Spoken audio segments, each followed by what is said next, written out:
श्रवण की कथा। यह कहानी त्रेता युग की है। उस समय श्रवण कुमार नाम का एक बालक था। उसके माता पिता अंधे थे और उन्होंने श्रवण को कई मुसीबतों का सामना करते हुए पाला था। श्रवण कुमार बचपन से ही अपने माता पिता का बहुत आदर करता था। जैसे जैसे श्रवण बड़ा होता गया, उसने घर की जिम्मेदारी अपने कंधों पर ले ली। वह रोजाना सुबह उठकर सबसे पहले अपने माता पिता को स्नान कराने के लिए तालाब से पानी भरकर लाता था। इसके बाद वह तुरंत जंगल की ओर लकड़ियां बीनने जाता। फिर लकड़ियां लाने के बाद श्रवण चूल्हा जलाकर माता पिता के लिए खाना बनाता था। श्रवण को इतनी मेहनत करते देख उसकी माँ हमेशा उसे टोकती थी। वह कहती थी, श्रवण बेटा, तुम इतना सारा काम अकेले क्यों करते हो? खाना तुम मुझे बनाने दिया करो, मैं आसानी से बना लूँगी। इसके बदले तुम थोड़ा आराम कर लिया करो।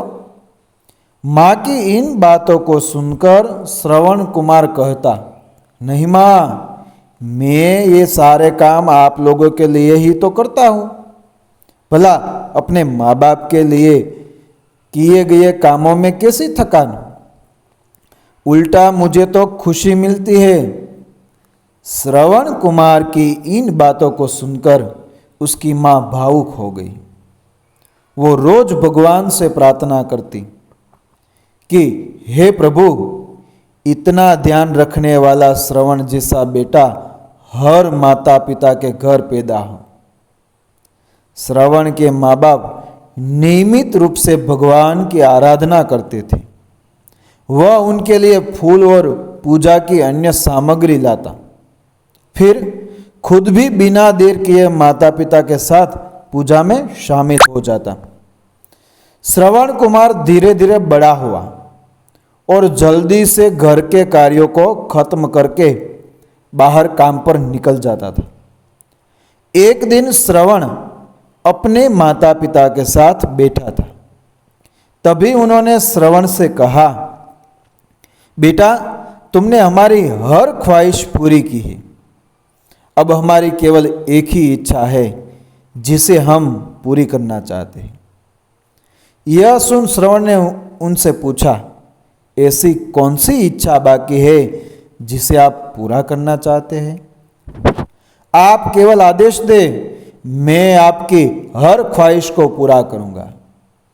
इस पर श्रवण के पिता ने कहा, बेटा, अब हम बूढ़े हो चुके हैं और हम चाहते हैं कि मरने से पहले तीर्थ यात्रा के लिए जाए।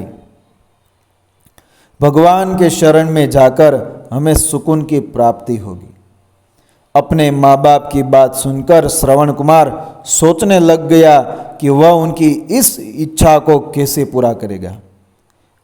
उस समय बस और ट्रेन की सुविधा नहीं थी, साथ ही उसके माता पिता देख भी नहीं सकते थे।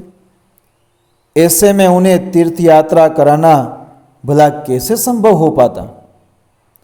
तभी श्रवण कुमार को एक तरकीब सूझी। वह तुरंत बाहर गया और वहां से 2 बड़ी टोकरी लेकर आया।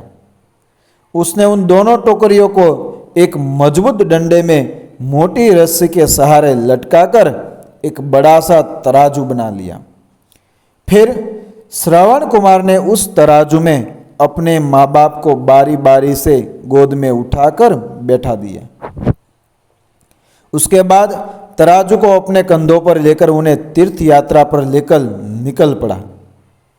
वह लगातार कुछ दिनों तक अपने माता पिता को एक के बाद एक सभी पवित्र स्थलों पर घुमाने लगा।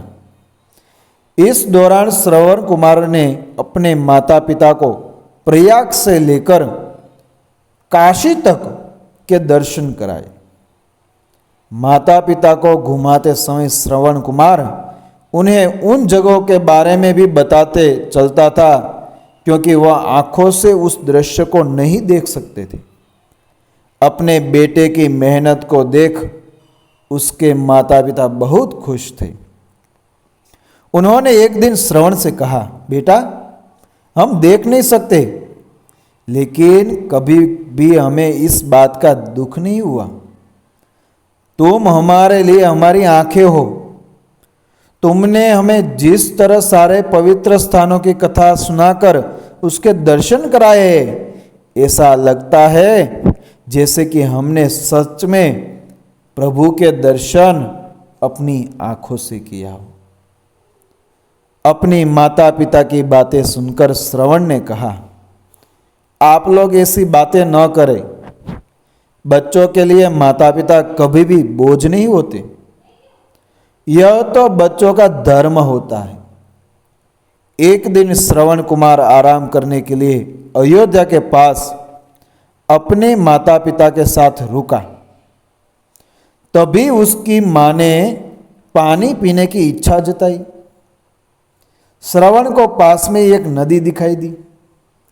उसने अपने माता पिता से कहा कि आप दोनों यहाँ आराम करें, मैं आप लोगों के लिए अभी पानी लेकर आता हूँ। नदी के पास पहुंचकर श्रवण कुमार कमंडल में पानी भरने लगा।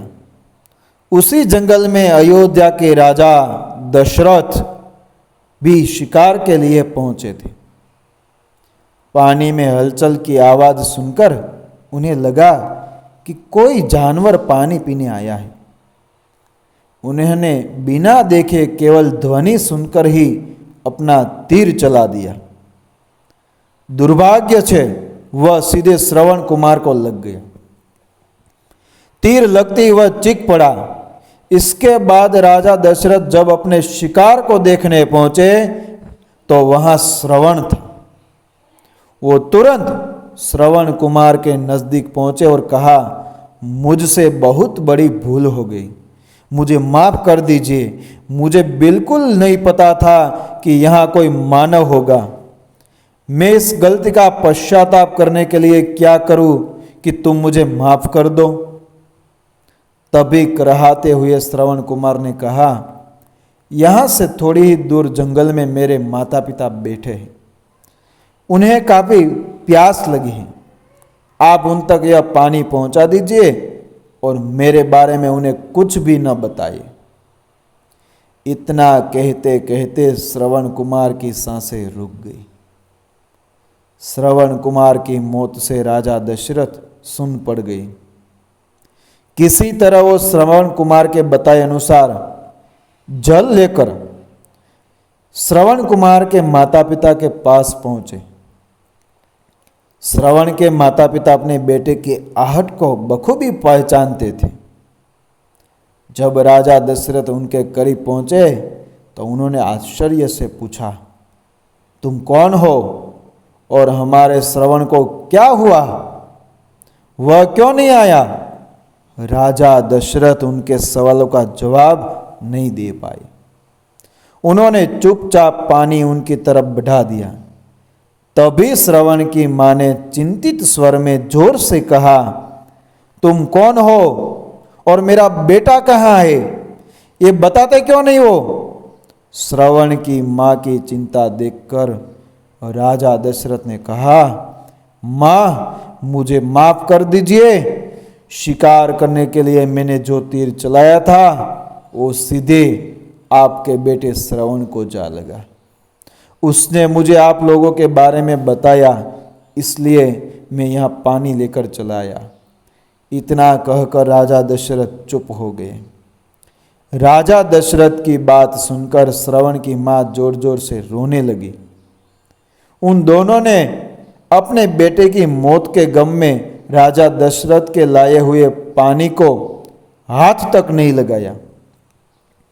श्रवण के पिता ने तभी राजा दशरथ को पुत्र वियोग का श्राप दे दिया। कुछ ही देर बाद श्रवण के माता पिता ने अपने प्राण त्याग दिए। बताया जाता है कि श्रवण कुमार के पिता के श्राप के परिणाम स्वरूप ही अयोध्या के राजा दशरथ को अपने पुत्र राम से दूर रहना पड़ा था। राजा दशरथ के इस श्राप को पूरा करने के लिए ही भगवान राम को 14 वर्षों का वनवास हुआ, जिसका माध्यम दशरथ की पत्नी कैकेयी बनी। श्रवण के पिता की ही तरह राजा दशरथ भी अपने बेटे से दूरी को बर्दाश्त नहीं कर पाए और उन्होंने अपने प्राण त्याग दिए। इस कहानी से हमें सीख मिलती है कि हर बच्चे को अपने माता पिता की सेवा श्रवण कुमार की तरह ही निस्वार्थ भाव से करनी चाहिए। यही उनका सबसे बड़ा कर्तव्य है। ऐसी कहानी आपको अच्छी लगती हो तो आप हमारी चैनल को सब्सक्राइब करें और फॉलो करें। जय हिंद, जय भारत।